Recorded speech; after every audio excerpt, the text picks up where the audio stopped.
prepping to announce another round of major projects. They strengthen Canada's autonomy.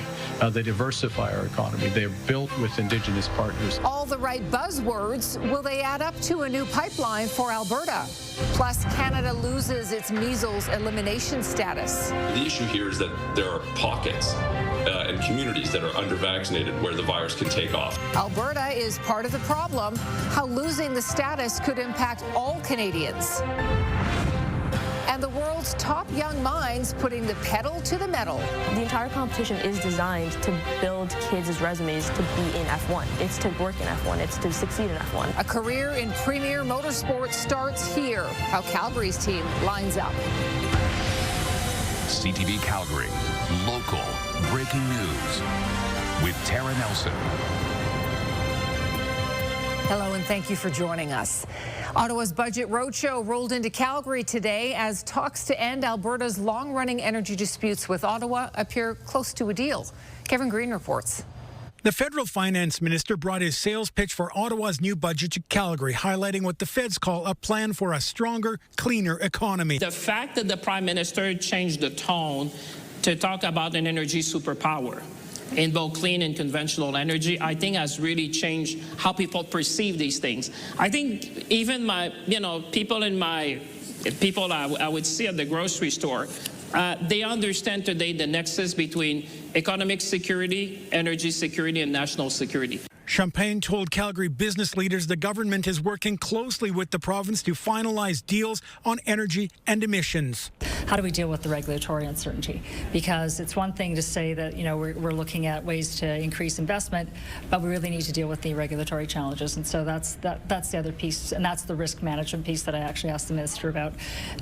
But the energy sector, I think, is encouraged. Champagne's message comes as talks between Ottawa and Alberta over oil and gas caps, pipelines, and tanker policy edge towards a possible deal. Last week, Danielle Smith was all smiles meeting Carney, and on her weekend radio show, she hinted a deal is imminent. We've been going back and forth now daily on a memorandum of understanding, and I hope that we're able to iron out some of the differences that we have in time for Grey Cup or shortly after. But Monday in Fredericton, the Prime Minister said it will likely be sooner than that. They're built with Indigenous partners. They're consistent with their climate goals, and they have a real economic return. And so you would expect to see some of those in the announcement later this week.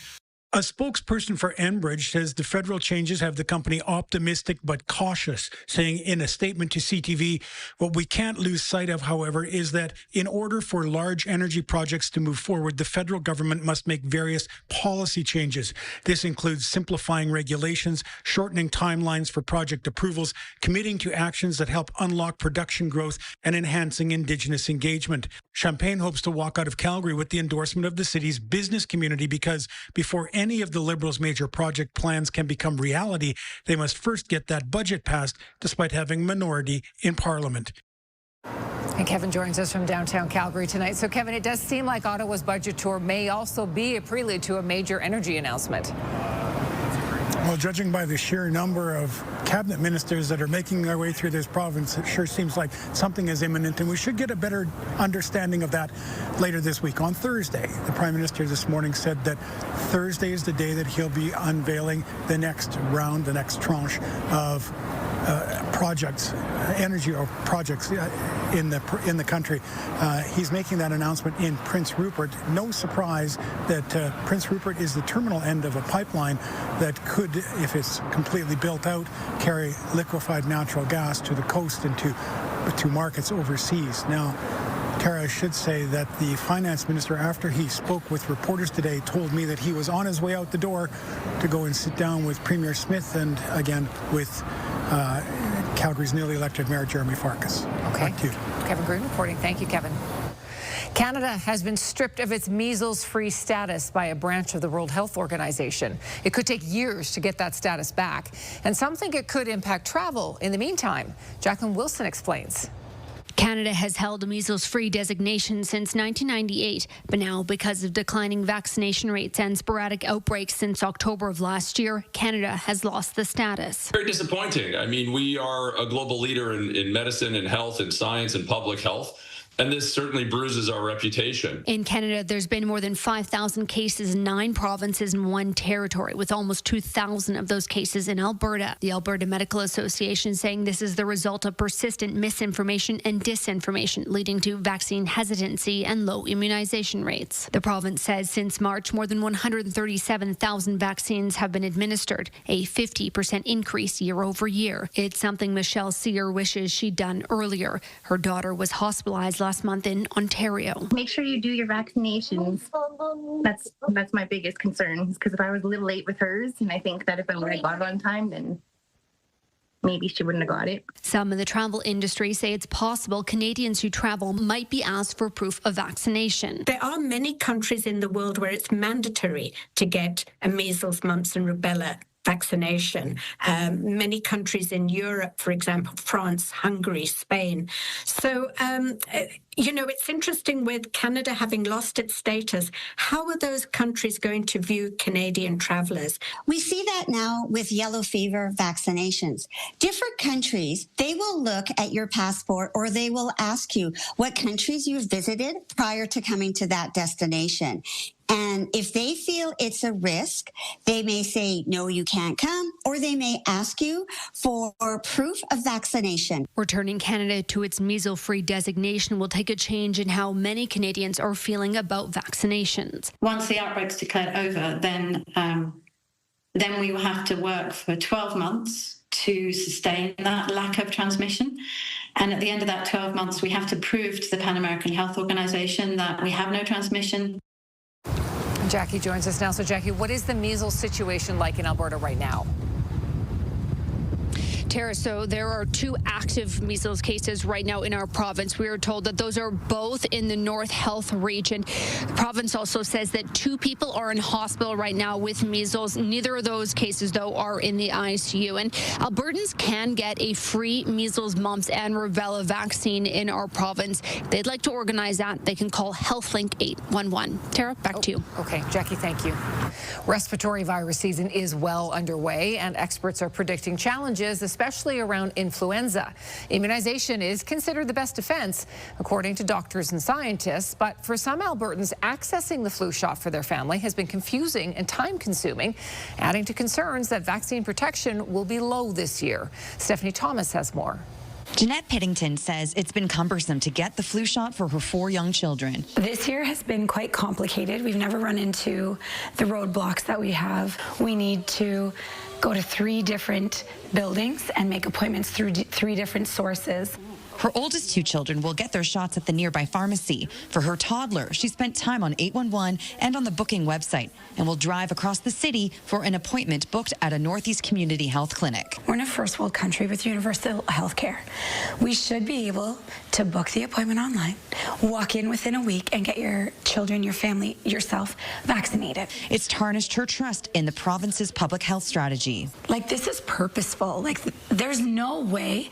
According to experts, this flu season is expected to be a tough one. The dominant strain of influenza, H3N2, has caused serious illness in the United Kingdom and in Australia, areas that are considered early predictors of what's headed our way. H3N2 is can tend to be a little bit more severe, and more importantly, our vaccines are not quite as good dealing with that. A woman in her 60s has died of influenza so far this season. 8 people needed intensive care. Right now, Alberta counts about 10% coverage with influenza doses. But people who are vaccinated have a lower risk of severe illness, hospitalization, ICU admission, and tragically death. So we do still encourage people, even if there's a mismatch, to take that shot that affords some protection. This former chief medical officer of health says additional barriers to vaccine rollout for influenza and COVID-19 means more illness will spread and the hospitals may become overwhelmed. We don't have the capacity to absorb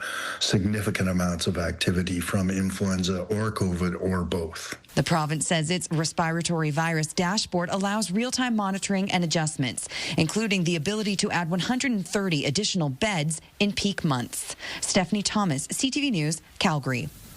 Now, in addition to vaccination, the province also says the best way to prevent spread is to stay home when showing symptoms, cover your cough or sneeze, wash your hands, and keep surfaces clean. Calgary's new council is just weeks into the job, and they are jumping right into budget talks. The mayor says he wants to cut the proposed property tax hike in half. Now they have to figure out how to do it. Jordan Canagan reports. In their first regular meeting of council in the 4-year term, talks turned to taxes. I'm going to be going into this budget process with an aim for at least a half reduction for the tax increase that was voted upon by the previous council. How the new mayor plans to do that is yet to be seen. What's proposed right now is nearly $300 million in new spending. On the table is a proposed 5.4% jump for residential properties and a 1.3% increase on the non-residential side. It comes down to that we cannot have another 8.9% increase in property tax like we did last year, and I recognize a portion of that is due to the province, but ultimately we have to take care of ours.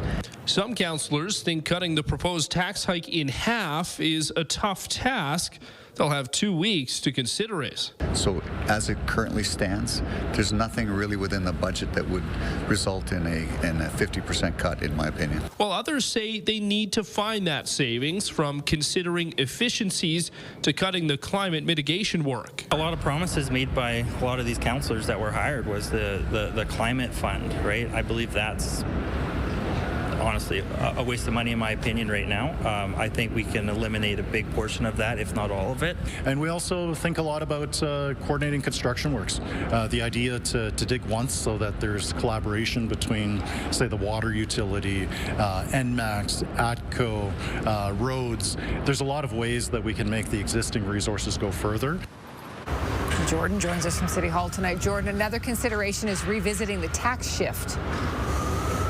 And Tara, for the last several years, the city has worked to move that tax burden away from non-residential properties to residential properties, so away from businesses and on to homeowners. The city says that it's done to make things more equal and to make Calgary more business friendly.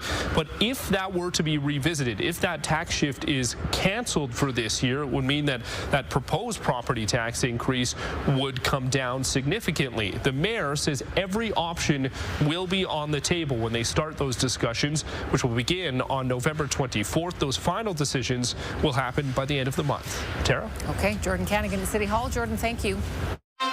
You're watching CTV News Calgary. A shed went up in flames in northeast Calgary yesterday afternoon. It burst into flames Sunday on Meredith Road Northeast. Luckily, it did not spread to other buildings, but fire crews were then called back again this morning. When it reignited in windy conditions, they were able to put it out quickly. And strong winds helped fuel a grass fire east of Lethbridge this morning. Flames moved quickly in a ditch along Highway 3 near Broxburn. Fire crews were able to get a handle on it before it spread. Fire advisories are in effect in that region because of the high risk. The strong winds also knocked power out to a large area on the south side of Lethbridge earlier today. A falling tree knocked out power to more than 2,200 customers near the hospital. City crews and Lethbridge Fire and Emergency Services responded. The city was able to restore power shortly before 10 a.m. Let's bring Danielle in now. It was very windy here today in Calgary, too. Calgary, very gusty. South of Calgary, dangerous gusts. We were over the 100-kilometer-per-hour mark in Pincher Creek. 122 kilometers per hour was the maximum wind gust today in Pincher Creek, and anywhere between 11 a.m. and 1 in the afternoon, there were gusts over 100 kilometers per hour at times. So it was on and off. It was quite a windy day there. Almost 90 in Lethbridge, over 70 in Medicine Hat, and here in Calgary, 70. We are starting to calm down for the day. We have a gust that just registered at the airport at 46 kilometers per hour, so that's better than the 70. These gusts certainly did increase our temperatures. What we are looking at tomorrow is the gusts calming down. Temperatures won't be as warm. We're looking at 8 degrees, and I wanted to set this for 10 o'clock in the morning. If you're heading out to any Remembrance Day ceremonies, we're looking at gusts out of the west starting to pick up at 10 in the morning. about 30 kilometers per hour. It will be 8 degrees at that point, and in the afternoon we should get to a high of 12. Tara? Thank you, Danielle. Premiers vow to lower interprovincial trade barriers this spring, but the alcohol still isn't flowing. Small producers say it's still difficult to expand beyond their own provincial boundaries. So what's the holdup? And we've seen plenty of Grey Cups played in the snow, but this isn't as typical. A very chilly Canadian Premier League final. That's still to come.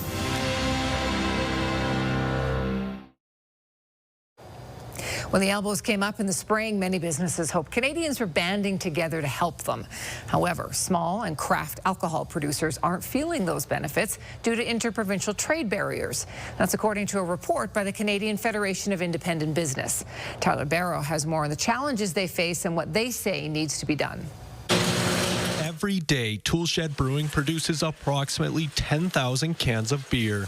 Less than 10% end up on liquor store shelves outside Alberta. Every other province has some real solid gatekeepers stopping beers from outside the province getting in without a lot of work. Sherman has been able to get his products to shelves in Manitoba, Saskatchewan, and BC, but it has not been easy. Working on trying to get our beer into Ontario, but it requires a lot of lab testing, and you know, it's incredible to see what actually goes into getting it across that goal line. Here at Bridgeland Distillery, only recently was it able to get into Saskatchewan, thanks largely to the trade war between Canada and the United States.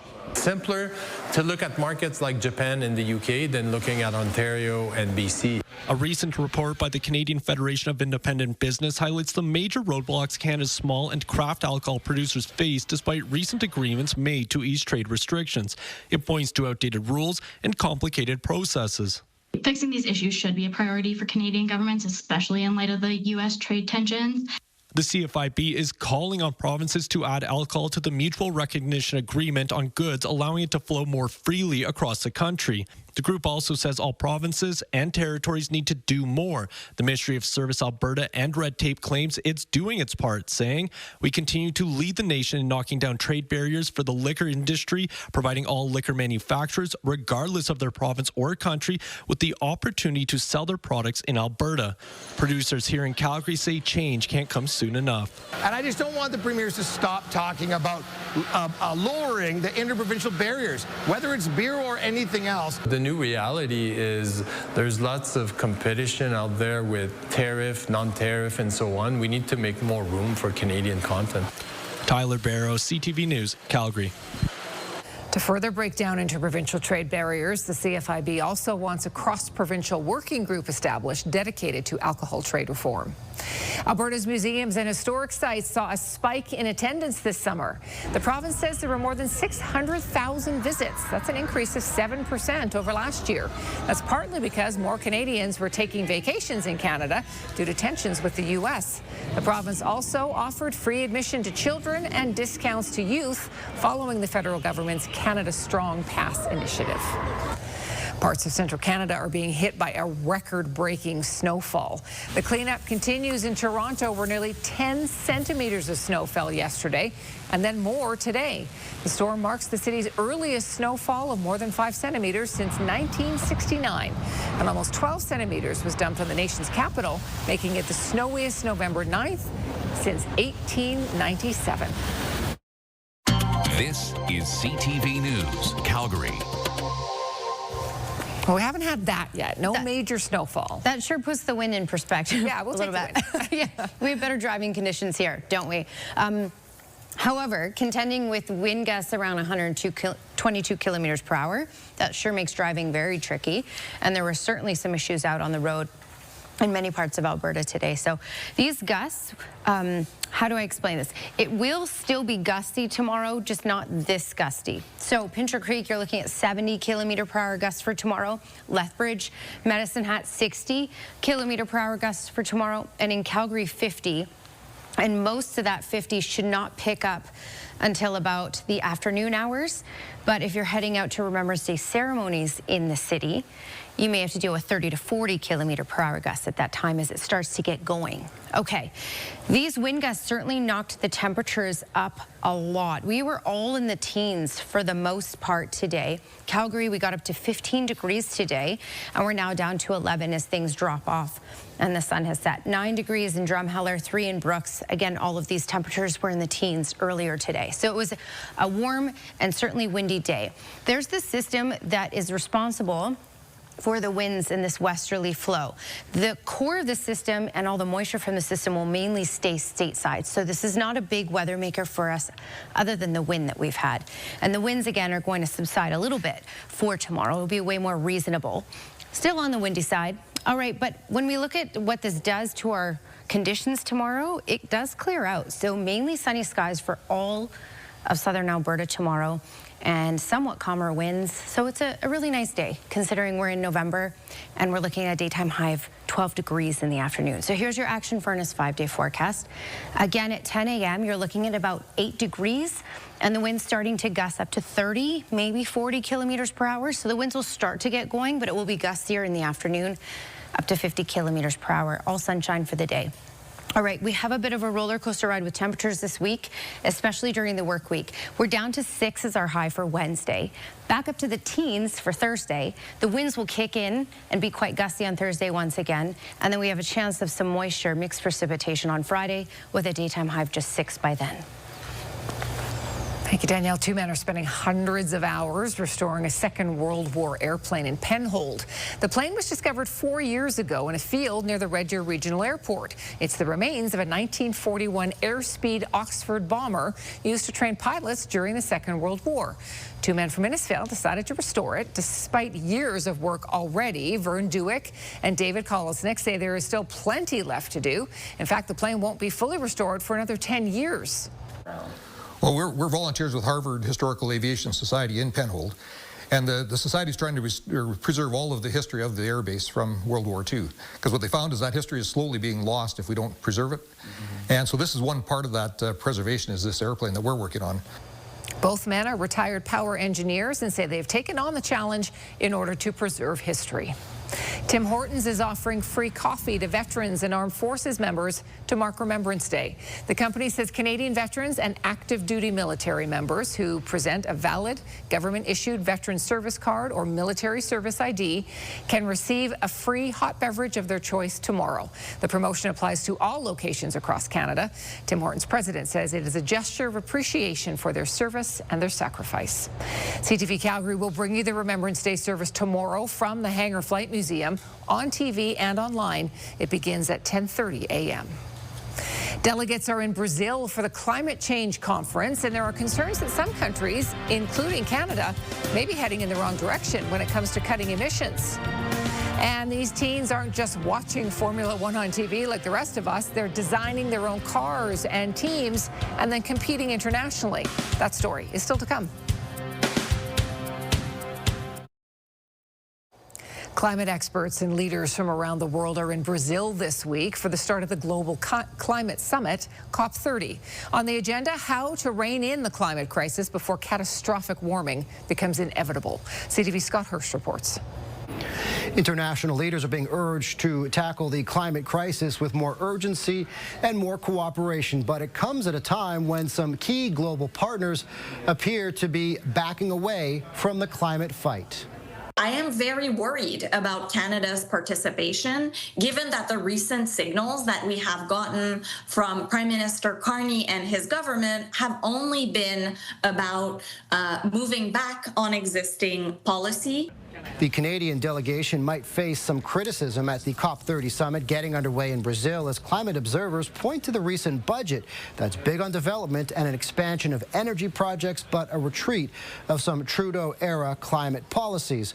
Environment Minister Julie DeBruzen, who's leading Canada's delegation, however, pitching the Liberals' climate competitiveness strategy as a shifting approach that she claims will connect climate ambitions with economic growth. But the framework is short on details and provides no update on where Canada stands on emission reduction targets. This strategy connects our climate ambition with a plan for economic growth.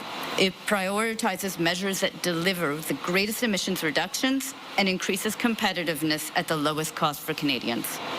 To no surprise, U.S. President Donald Trump is not attending COP30. He's been critical of climate science and has pulled the U.S. from the landmark Paris Agreement of a decade ago, meant as a framework to hold nations accountable in limiting warming. That's leading to questions about the relevancy of the summit and its ability to pull nations together when some are pulling back. Scott Hurst, CTV News, Toronto. Protesters set up a blockade in the foothills southwest of Calgary yesterday. They say they're trying to stop an illegal bridge that they claim threatens endangered trout habitat. The group calls itself the Defenders of the Eastern Slopes. They set up a blockade to stop crews from rebuilding a bridge across the Highwood River. Access, they say, will open the area to clear-cut logging.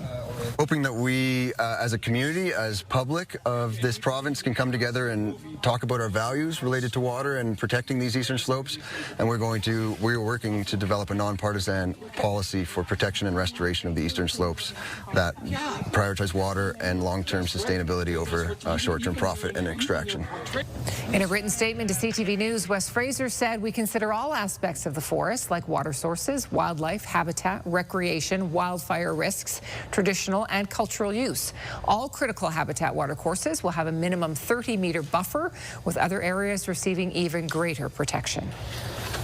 Looks can be deceiving, as they say. This looks like a very pretty brooch, but it will go for hundreds of thousands at auction.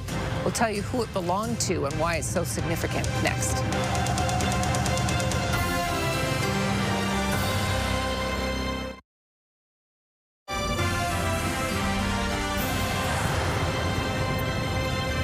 Formula One racing teams like McLaren, Ferrari, and Mercedes employ thousands of engineers and mechanics. Many of them get their start in high school through the STEM racing program. This year, physics students at Strathcona Tweedsmuir School entered a car into the competition that used to be called F1 in schools. The students had to not only build a scaled-down race car, but a complete racing team. Here's Kevin Fleming.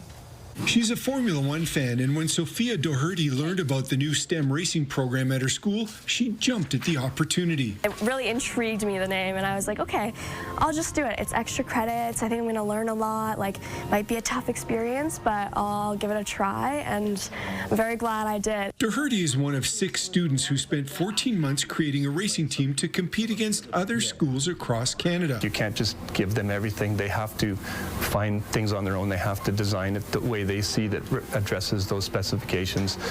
So there are some regulations that don't allow the teacher to just be doing it for them. Like, you wouldn't necessarily know, but we would know. Manny Aurora was the team's project manager and says the students all had different roles and took their job seriously.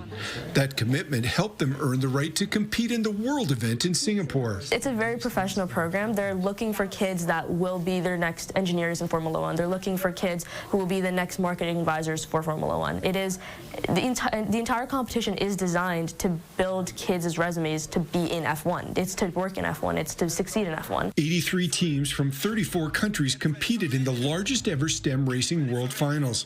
The scaled-down cars are powered by compressed air and are extremely fast. But Weston Fremont says they're always looking for ways to beat their last time. How can we improve aerodynamics? How can we reduce weight? And we were lucky enough to have access to a CFD sort of wind tunnel simulation software, which let us test the car or the theoretical wind resistance on the car, so we could figure out how we could reduce or increase the aerodynamics as much as possible. Doherty's favorite F1 team is McLaren, and she and the others got to tour the paddock before the Singapore Grand Prix, where many hope to work one day. Kevin Fleming, CTV News, south of Calgary. So the top 3 teams in Singapore were from schools in Australia, Germany, and the UK. While the event was hosted at the beginning of October, the team just received its final results and is now going over them. We've posted more information about STEM racing on our website. It was the Battle of the Bots down at Telespark's Future Engineers Day. Hundreds of children and their families took part in robot battles, live demonstrations, coding workshops, and more at the Science Centre today. The annual and free event is in partnership with Amazon Canada. Organizers say it's meant to spark interest in tech and science at a young age. Because you never know when you're going to be inspired to something really pique your interest, right? And so for us, it's really important to offer programs, experiences, activations. Amazon's Hercules robots from the company's local fulfillment centers were also on display. They're small but mighty. They can lift more than 1,200 pounds across 1 million square feet. Wow, very cool. Yeah. Well, not everybody feels inspired at work, you know. Sometimes you feel a little blue, but it's nice to have coworkers who know just what to do to cheer you up.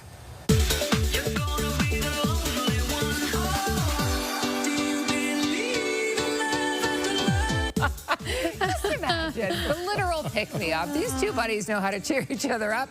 Apparently, they'll offer this to customers as well. So if you're ever in this Nissan dealership in Colorado, look out for these two because they're doing a lot of fooling around, I would say. And buy a car. And buy a car. Yeah. Buy a car. You might want to buy a car from these two because they'd give you a laugh. Well, the best part of a hike is the view, but it depends on who you are. Take one look at you, you're taking me out of the ordinary. Yeah, for this woman, it was the view of her car. She was so relieved and happy to see it. Oh, because they've been hiking for 3 hours already. A lot of people commented on this video and said, yeah, the best part of hiking is going home. Yeah. By that time, you're exhausted. I feel that, yeah. Oh, my car. That's awesome. Well, finally, Napoleon lost more than just the battle back in 1815.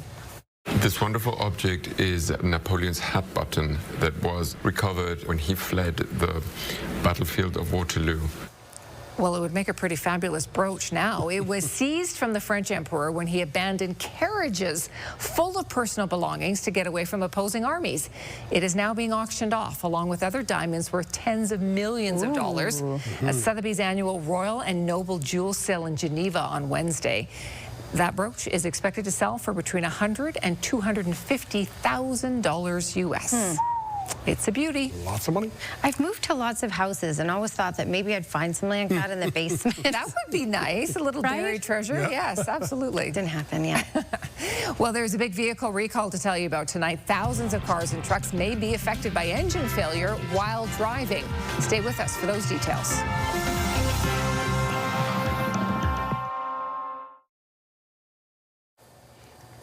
Skywatch weather camera still bouncing around because it's still a little gusty, but less gusty than it was earlier today.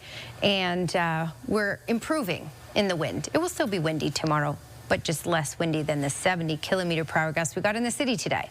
So the story here and out west in general was warm and windy. As you can see, temperatures in the teens. Calgary got to 15 today. Out east, well, the story was snowfall and much colder temperatures. Toronto had the highest two-day snowfall this early in the year ever on record, over 10 centimeters of snow, and well over 12 centimeters of snow in Ottawa from what they're getting there. So yeah, we have had the wind, but you know, better driving conditions, I guess you could say. We're now at 11 in Calgary, 12 in Medicine Hat, 9 Lethbridge, over to Pincher Creek. And when we look at radar and satellite, this system should stay stateside. So we are just looking at mainly sunny skies for tomorrow and just still a little on the breezy side as we're on the edge of that system. I wanted to show you what we're looking at by the time we get into, that's at 8 o'clock in the morning, 4 degrees. But then the winds by about 10 a.m. will start to kick in, gusting starting up to 30 kilometers per hour, then 40. So that might be what you're dealing with at 10 a.m. And by 10 a.m. you're looking at a temperature of about 8 degrees if you are heading out to any Remembrance Day ceremonies, getting to a high of 12 in the afternoon. So still another warm one, and in the afternoon gusts up to 50 kilometers per hour. That's your 24-hour forecast, brought to you by Action Furnace. Fix right or it's free. Federal Finance Minister Francois Champagne was in Calgary today to sell his government's budget. Champagne told Calgary business leaders a deal with Alberta is close on energy and emissions. The Prime Minister says a deal on major projects may come later this week.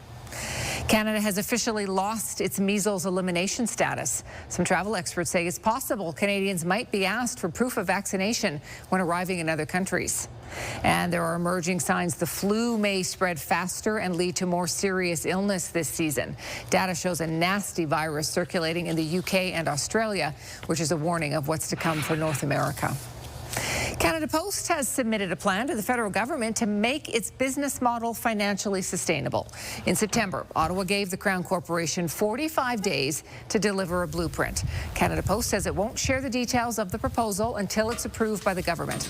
The corporation has experienced billions of dollars in annual losses over recent years.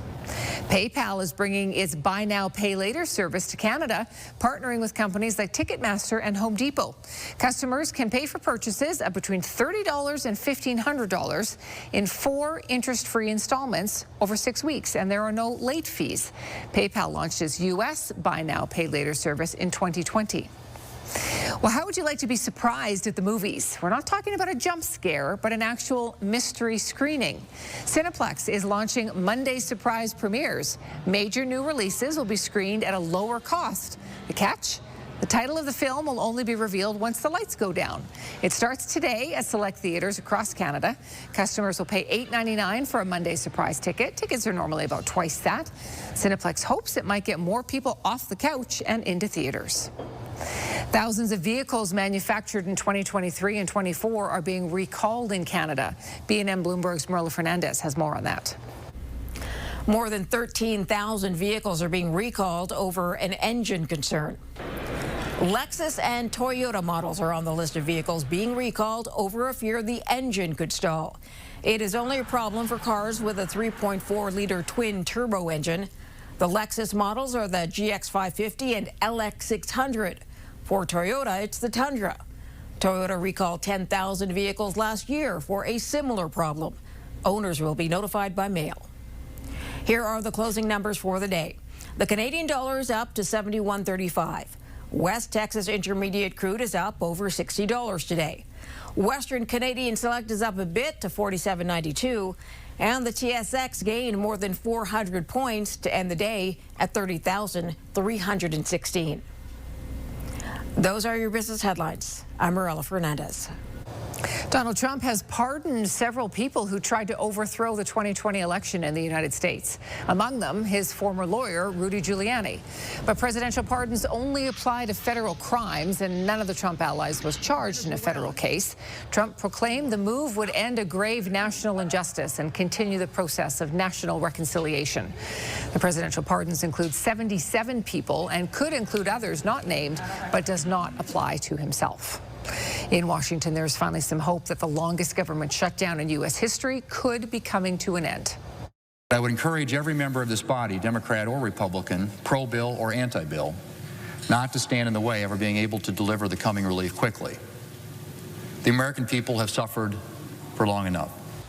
8 moderate Democrats voted to advance a compromise deal last night, clearing an initial hurdle in the Senate. A series of votes is now underway in the Senate.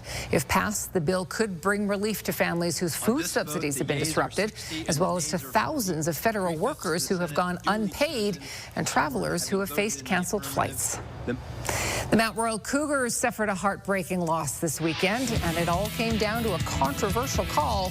Glenn has the story next.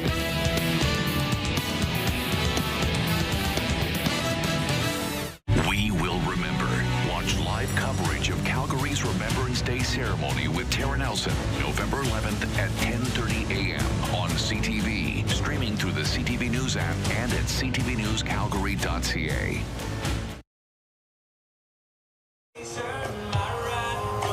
Next year's Country Thunder is shifting from August to June. The new dates for the festival are June 26th to 28th at Confluence Park. 2026 will be the 10th year for the event in Calgary, and organizers say the new date will deliver the perfect kickoff to summer. People who have already bought tickets will be able to use them for the new dates, or if that doesn't work, you can get a full refund by November 24th. The first acts will be announced in early December. Sunday's Canadian Premier League final was about as Canadian as you could possibly get. Glenn is back with that. That was quite a spectacle. Tara, it sure was. 2 teams battling it out in the snow. Wildest soccer game I have ever witnessed watching. Cavalry going up for their 2nd straight North Star Cup. Ottawa trying to win for the first time in franchise history. This game played in Ottawa, and the conditions were about as tough as they come. Cavalry would open up the scoring 33rd minute as Fraser Aird finds the back of the net on the penalty kick. But Ottawa comes back to draw even just 7 minutes after that. Incredible goal by David Rodriguez. Somehow he's able to score on the bicycle kick. some say the icicle kick, to be able to score that goal in that weather, simply amazing. Cavalry had a chance late in regulation. All kinds of pressure here. Nate Ingham with an incredible stop on Dan Klump. Rebound goes to Eric Kabza, but he's denied by Sissoko. Athletico able to clear. Oh, wow, that game delayed by 40 minutes after regulation so they could clear the field. Extra time. Rodriguez, he is going to chase down the ball, and he will just loft it over Marco Carducci into the back of the net. That was your game winner. Ottawa hangs on to beat Cavalry 2-1 in extra time for Athletico. First Canadian Premier League North Star Cup. What a game it was. People will look back on that one as a classic. Well, Cavalry wasn't the only Calgary team to play for a soccer championship in the snow yesterday. The Mount Royal Cougars went up against the York Lions in U Sports men's soccer final in Toronto, and the ending was controversial. Mount Royal and York also had to battle it out in the snow, and this game also went to extra time. But that's where the similarities ended and the controversy began. Ruben Kudelka gets called for a handball with about 5 minutes left on the clock, and the Lions were awarded a penalty kick. Upon further review, it looks like the ball actually went off Kudelka's face. Christian Zaperi puts it in the back of the net, and that was the only goal scored in the game. A heartbreaking loss for the Cougars. Horrible to lose a game on a contentious call, but that's part of football.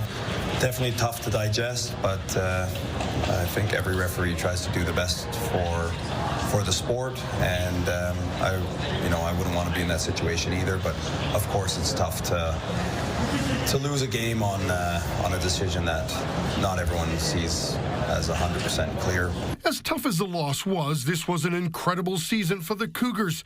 They won the Canada West title and played in the gold medal game at the National Championship for the first time in team history. That was a great test for us this year. All in all, I'm super proud of the team.